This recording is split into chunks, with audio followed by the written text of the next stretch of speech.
Nation expressing its sympathy by honoring the life of conservative activist Charlie Kirk. Multiple vigils and memorials stretching across the U.S. and overseas.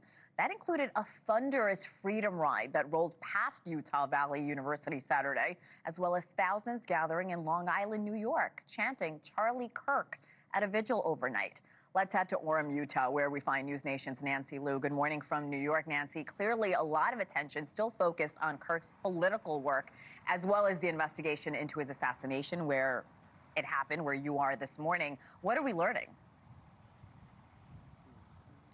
Well, Hena, it's been an emotional weekend here in Utah and at UVU. Hundreds of people stopping by at this memorial on campus to honor Charlie Kirk, his accused assassin, now in jail awaiting his first court appearance on Tuesday. Now, last night, that thunderous freedom ride rolled past the UVU entrance and the Kirk Memorial, just one of many events and gatherings in memory of the conservative activist. UVU was the first stop of Kirk's American Comeback Tour on Wednesday, drawing 3,000 students and followers to the campus courtyard.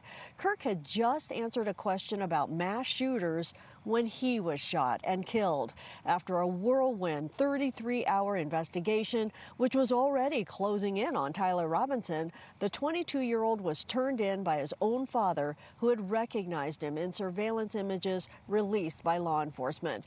The case is bolstered by a lot of forensic evidence, including the suspected murder weapon, a high-powered rifle with a scope, along with ammunition, a few casings inscribed with anti-fascist messages. According to the Utah governor, Robinson had become deeply indoctrinated with leftist ideology.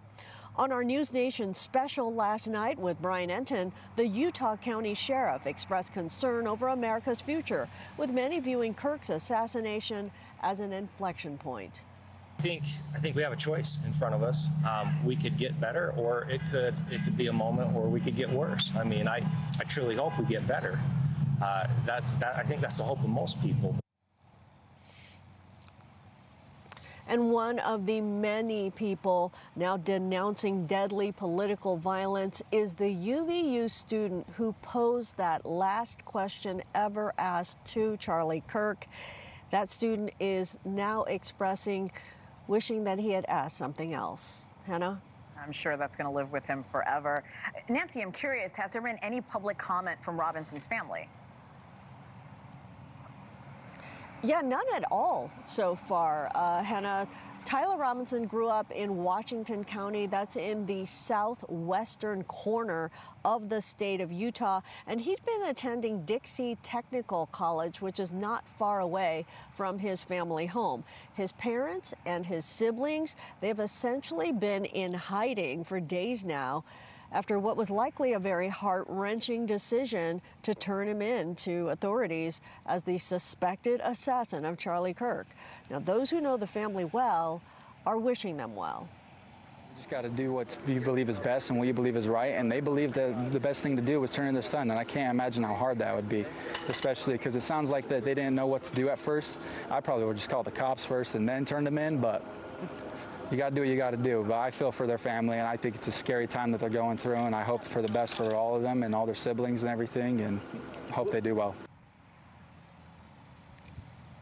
Robinson faces multiple felony charges, including aggravated murder, which carries the death penalty here in Utah.